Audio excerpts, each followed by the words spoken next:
आज के इस वीडियो में हम लोग हीरो के सूत्र से त्रिभुज का क्षेत्रफल निकालने के लिए सीखेंगे। अध्याय 13, त्रिभुज किसे कहते हैं। तो देखिए, ट्रायंगल यानी तीन भुजाओं से घिरे हुए क्षेत्र, तीन भुजाओं से घिरे हुए क्षेत्र को क्या कहते हैं? त्रिभुज कहते हैं। ठीक है, इसका यहाँ पे एक पॉइंट है कि इसमें तीन भुजाएं एवं तीन शीर्ष बिंदु होते हैं, यानी तीन गो भुजा होता है और तीन ही शीर्ष बिंदु होते हैं। तो सबसे पहला हम लोग देखेंगे कि किसी भी त्रिभुज का क्षेत्रफल निकालने के लिए क्या फॉर्मूला होगा, यानी ये सभी के लिए लागू होगा।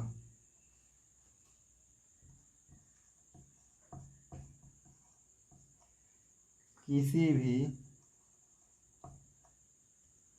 त्रिभुज के लिए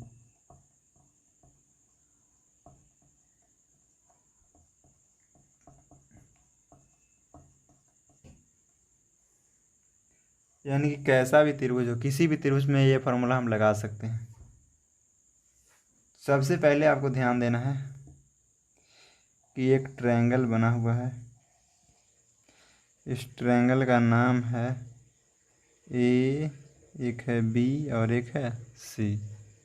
ए बी सी एक त्रिभुज है। इसका बी सी भुजा को यदि ए मानेंगे, ए सी भुजा को बी मानेंगे और ए बी भुजा को सी मानेंगे।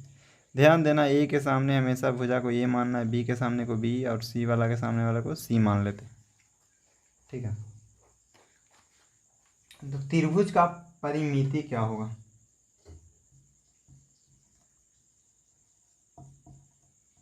त्रिभुज का या त्रिभुज की परिमिति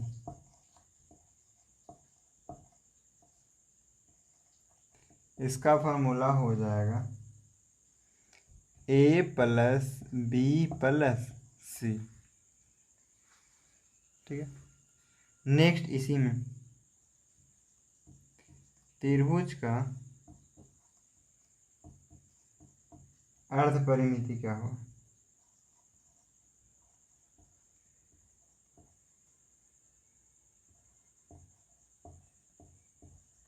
यदि इसका अर्ध परिमिति निकालना हो तो त्रिभुज का अर्ध परिमिति का फॉर्मूला होता है A plus B plus C by 2। ठीक है, ये हो गया त्रिभुज का अर्ध परिमिति। त्रिभुज के अर्ध परिमिति को हम लोग एस से सूचित करते हैं, यानी एस से डिनोट इसको करते हैं।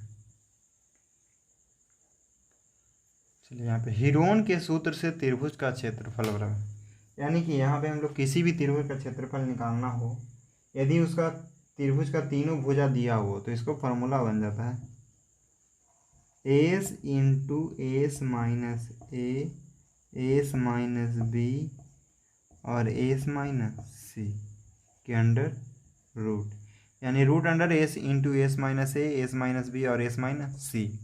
यानी किसी भी त्रिभुज हो, कैसा भी हो त्रिभुज, सिर्फ उसका तीनों भुजा दिया हुआ रहेगा तो ये वाला फार्मूला से हम लोग का क्षेत्रफल निकल जाएगा। और यदि ये क्षेत्रफल यहाँ पे हम निकाल रहे हैं तो क्षेत्रफल निकालेंगे तो इसका आंसर क्या चीज में आएगा? तो वर्ग में, यानी कि वर्ग इकाई में।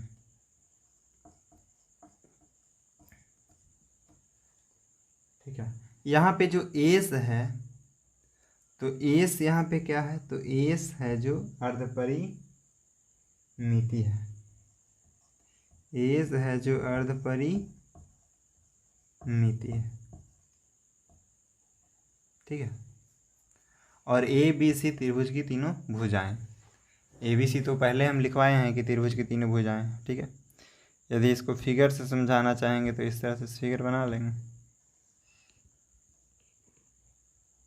ए बी सी, ये साइड को ए मानेंगे, इस साइड को बी और ये साइड को सी, और इसका अर्ध परिमिति निकालेंगे तो A plus B plus C by 2 हो जाएगा। ठीक है, आगे बढ़ते हैं। यहाँ पे एक त्रिभुज दिया हुआ है ए बी सी, एक त्रिभुज है जिसका आधार है जो बी सी है और ऊंचाई है जो ए डी है। तो यहाँ पे ये किसी भी त्रिभुज के लिए हम ये फार्मूला लगा सकते हैं, किसी भी त्रिभुज का क्षेत्रफल बराबर 1/2 गुने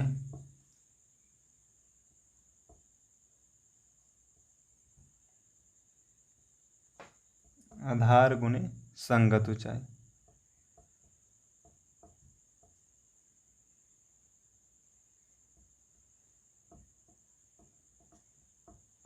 ठीक है, 1/2 गुने आधार गुने संगत ऊंचाई।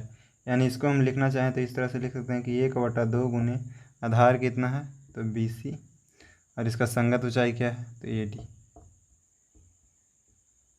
ठीक है, अब इसी फॉर्मूला को हम यदि यहाँ पे ध्यान दीजिएगा, ट्रायंगल वही है, सेम चीज़ है, बट यहाँ पे ABC यही है, बट यहाँ से हम B शीर्ष से इस पे हम परपेंडिकुलर खींच रहे हैं यानी लंब खींच रहे हैं, तब इसका क्षेत्रफल क्या होगा तो इसका क्षेत्रफल हो जाएगा, ये इसके लिए आधार को मानना पड़ेगा AC को। ठीक है, तो चलिए इसको भी बना के दिखाते हैं। त्रिभुज ABC के लिए इसका आधार को AC मानेंगे तो इसका ऊंचाई क्या हो जाएगा B से लेकर D तक। तो यानी त्रिभुज ABC का क्षेत्रफल बराबर फॉर्मूला यहाँ पे बनेगा 1/2 गुने आधार कितना है तो AC, और इसके संगत ऊंचाई क्या है तो संगत ऊंचाई ये वाला बन रहा है, तो यानी AC गुने BD। ये हो गया कंडीशन दूसरा। एक और है, अगला ये है कि यदि एक त्रिभुज दिया हुआ है ABC, एक त्रिभुज है। ठीक है, अब इसमें क्या है कि C शीर्ष से हम एक लंब खींच रहे हैं किस पे AB पे, तो इसके लिए हम AB को क्या मानेंगे आधार, और इसका ऊंचाई क्या हो जाएगा तो C से लेकर के D तक, यानी कि 1/2 गुने आधार का मान है AB, और इसका ऊंचाई क्या बना तो DC या तो CD। ठीक है, यानी कि एक ही त्रिभुज में 3 कंडीशन बन रहा है, तीनों का अलग अलग फार्मूला बन रहा है। ठीक है, तीनों को एक साथ यदि हम लिखना चाहें तो इस प्रकार से लिखेंगे। यहाँ पे त्रिभुज का क्षेत्रफल बराबर 1/2 गुने आधार गुने संगत ऊंचाई होता है। तो देखिए सबसे पहला कंडीशन यहाँ पे ये बन रहा है, दूसरा में ये बन रहा है, और तीसरा में ये है। ठीक है, तो यहाँ पे इसका आधार हो जाएगा BC और इसका ऊंचाई हो जाएगा AD। यानी इसका फॉर्मूला बनेगा क्षेत्रफल का कि 1/2 गुने आधार है BC और ऊंचाई क्या बनेगा इसका AD, क्योंकि संगत ऊंचाई पूछ रहा है। तो संगत ऊंचाई का मतलब ये हुआ कि यदि ये आधार है तो इस पे हम इसके सामने वाला शीर्ष से इस पे हम लंब खींचेंगे तो वही इसका क्या कहलाता है संगत ऊंचाई। नेक्स्ट है यहाँ पे B शीर्ष से हम AC पे लंब खींच रहे हैं। ठीक है, परपेंडिकुलर खींच रहे हैं, तो AC इसका आधार हो गया और BE इसका क्या हो गया BE इसका ऊंचाई हो गया। तो यानी 1/2 गुने आधार का मान AC और ऊंचाई का मान BE। ठीक है, तीसरा कंडीशन 1/2 गुने इसका आधार हो गया AB और इसके लिए ऊंचाई हो गया CF। ठीक है, यानी सबका क्षेत्रफल इक्वल ही आएगा, लेकिन यानी ये त्रिभुज ABC ये भी सेम ही त्रिभुज है, लेकिन सिर्फ परपेंडिकुलर यहाँ पे अलग अलग शीर्ष से खींचने पर इसका क्षेत्रफल निकालने का फार्मूला भी यहाँ से थोड़ा सा चेंज हो जाता है। ठीक है, अब हम लोग देखेंगे समकोण त्रिभुज का क्षेत्रफल कैसे निकालते हैं। यहाँ पे एक समकोण त्रिभुज ABC दिया हुआ है जिसका B कोण है जो समकोण है। तो जो समकोण होता है ना, इसके सामने वाला भुजा को हम लोग हमेशा क्या बोलेंगे कर्ण बोलते हैं, जो सबसे बड़ी भुजा होता है। ठीक है, यानी कि जो कर्ण होता है समकोण त्रिभुज में, जो कर्ण होता है जो सबसे बड़ी भुजा होता है, यानी कि समकोण के सामने वाला भुजा को हम लोग क्या बोलते हैं कर्ण बोलते हैं। अब यहाँ पे ये एक को लंब मानेंगे तो दूसरा क्या हो जाएगा आधार। यदि यहाँ पे इसको C कोण से लेकर के चलेंगे, यदि इसको थीटा मान लेते हैं तो थीटा के सामने को बोलेंगे ये वाला हो जाएगा लंब, और ये नीचे वाला क्या हो जाएगा इसका आधार। ठीक है, तो तीनों में एक रिलेशन है कि कर्ण बराबर क्या होगा, तो इसका फॉर्मूला बन जाता है कि कर्ण का यदि स्क्वायर करेंगे ना तो ये लंब का स्क्वायर और प्लस आधार के स्क्वायर के बराबर होता है। ठीक, ये हमेशा ये फार्मूला आपको याद होना चाहिए, कि कर्ण स्क्वायर बराबर लंब स्क्वायर प्लस आधार स्क्वायर। तो इसमें इसी से हम लोग बनेगा कि कर्ण बराबर क्या हो जाएगा। तो यदि कर्ण निकालना चाहेंगे तो हो जाएगा लंब स्क्वायर प्लस आधार स्क्वायर, और यहाँ पे स्क्वायर इधर से उस साइड जाएगा तो क्या चाहिए, यहाँ पे चढ़ जाएगा रूट हो जाएगा। ठीक है, अब इसी का है कि इसी को हम यदि लिखना चाहें तो कर्ण को h, आधार को b और लंब को p से, तो यानी कि h बराबर p square plus b square के अंडर रूट, इस प्रकार से भी इसको हम लोग लिख सकते हैं। ठीक है, अब हम लोग देखेंगे कि आधार का फॉर्मूला क्या होता है और लंब का क्या होता है। तो अब की बार आधार के लिए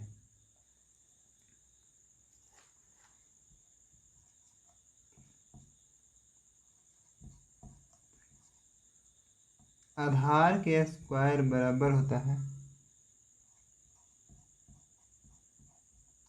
लंब के स्क्वायर प्लस, सॉरी, आधार के स्क्वायर बराबर होता है कर्ण के स्क्वायर माइनस लंब के स्क्वायर। तो यानी आधार बराबर क्या निकल के आ जाएगा,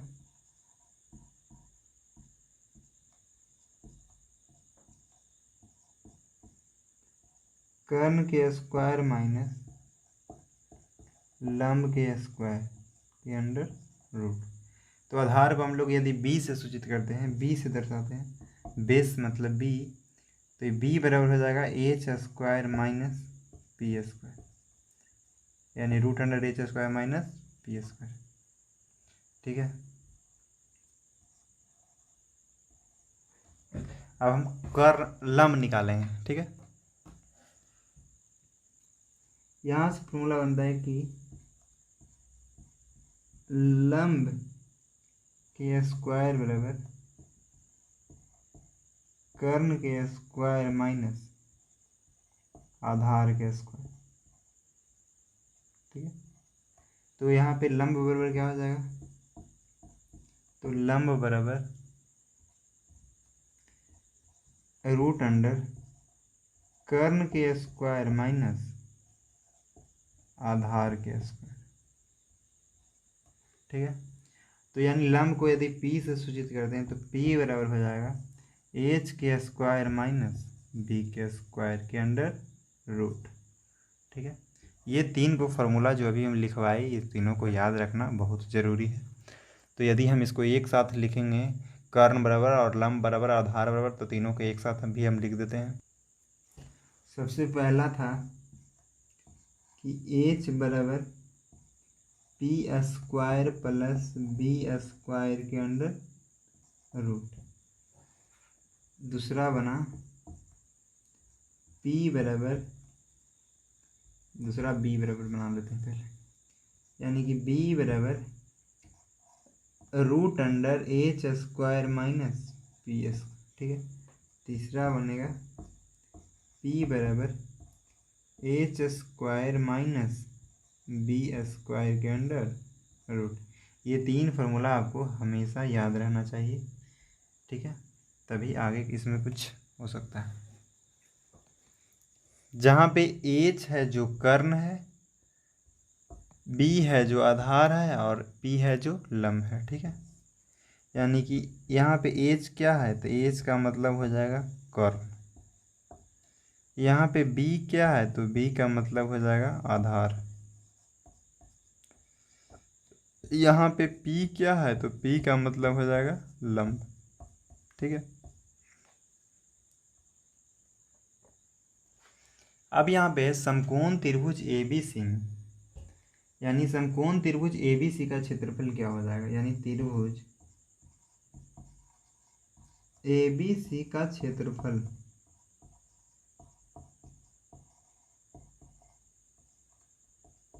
बराबर क्या होगा। ठीक है, तो यानी ABC का क्षेत्रफल बराबर होगा 1/2 गुने, यदि इसको आधार मानते हैं तो इसके लिए ये क्या हो जाएगा, ऊंचाई, तो यानी 1/2 गुने BC गुने AB। ठीक है, अब यहाँ पे इसको हम लिखना चाहे तो इस तरह से लिख सकते हैं कि समकोण त्रिभुज का क्षेत्रफल बराबर, यानी कि समकोण त्रिभुज का क्षेत्रफल बराबर 1/2 गुने आधार गुने ऊंचाई। ठीक है,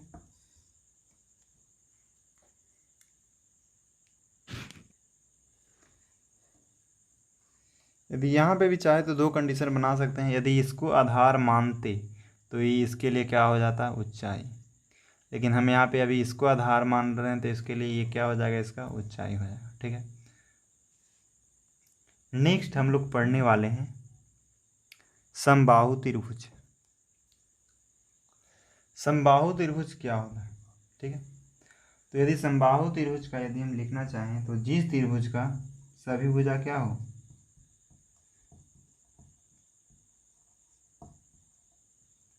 जिस त्रिभुज की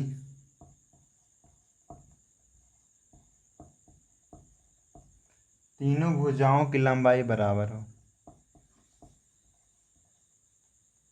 जिस त्रिभुज की तीनों भुजाओं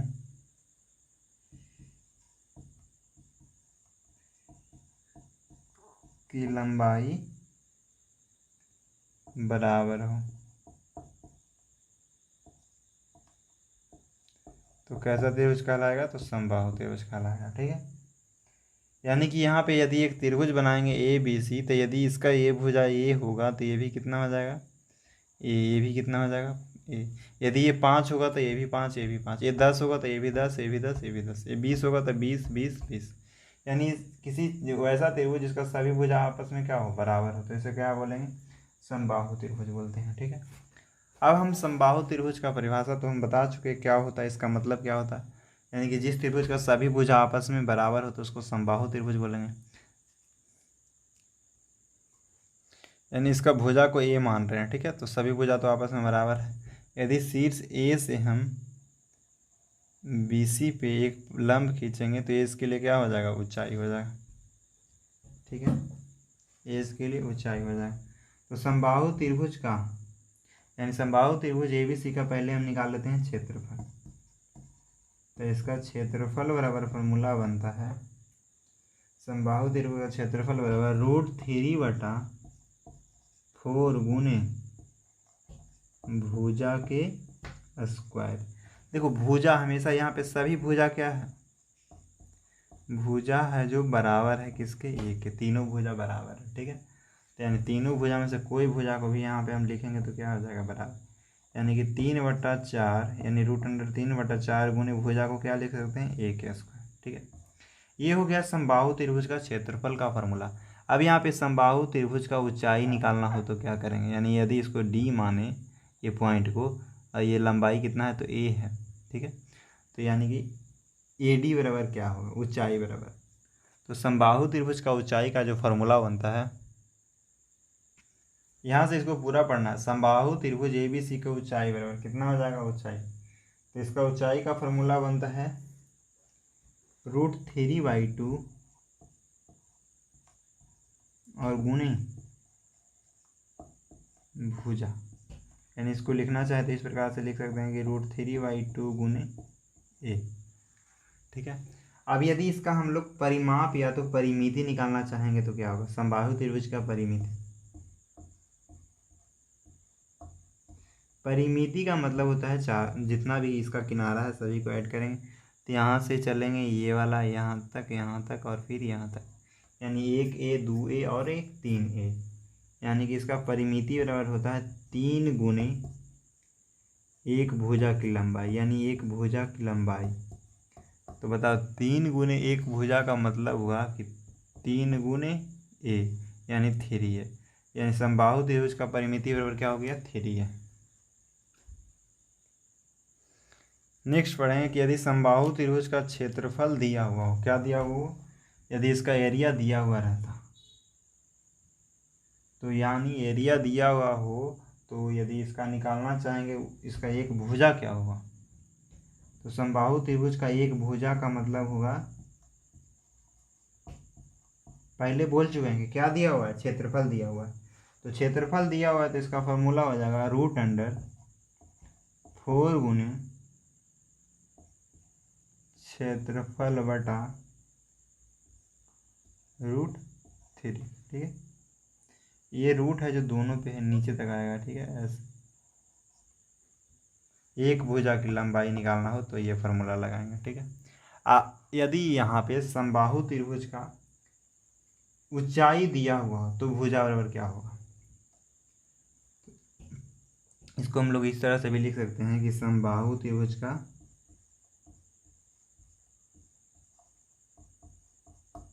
प्रत्येक भुजा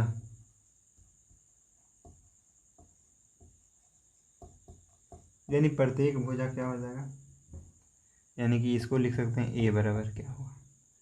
तो यदि इसका ऊंचाई दिया हुआ है तो इसका फॉर्मूला बनेगा 2/√3 गुने ऊंचाई। ठीक है, अगला हम लोग पढ़ने वाले हैं समद्विबाहु त्रिभुज। चलिए उसको भी पढ़ ही लेते हैं। समद्विबाहु त्रिभुज का क्षेत्रफल, देखिए समद्विबाहु त्रिभुज पहले कहते किसको,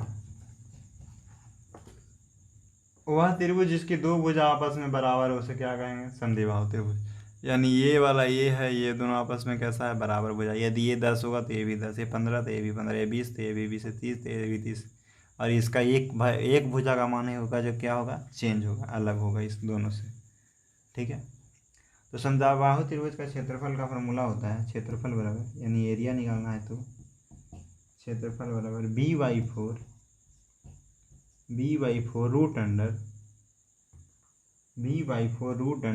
4a² माइनस b²।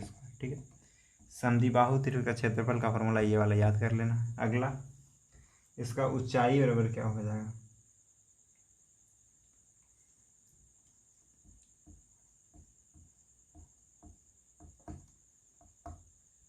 इसका ऊंचाई बराबर बन जाता है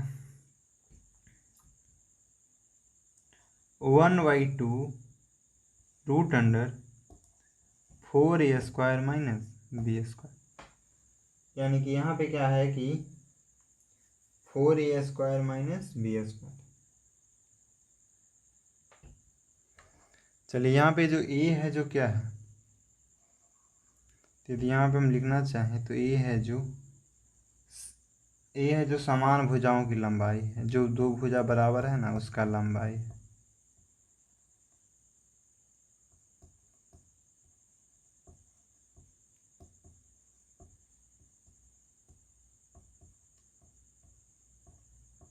ठीक है, कॉमा b क्या है, तो असमान भुजा की लंबाई।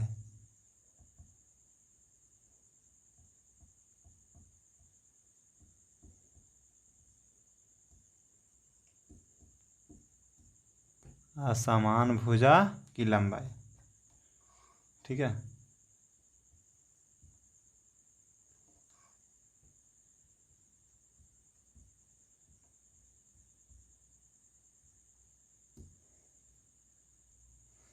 यानी कैसा भी त्रिभुज दिया हुआ हो, यदि उसका परिमाप निकालना है तो तीनों भुजाओं की लंबाई का क्या निकालना पड़ेगा, योग जोड़ देंगे।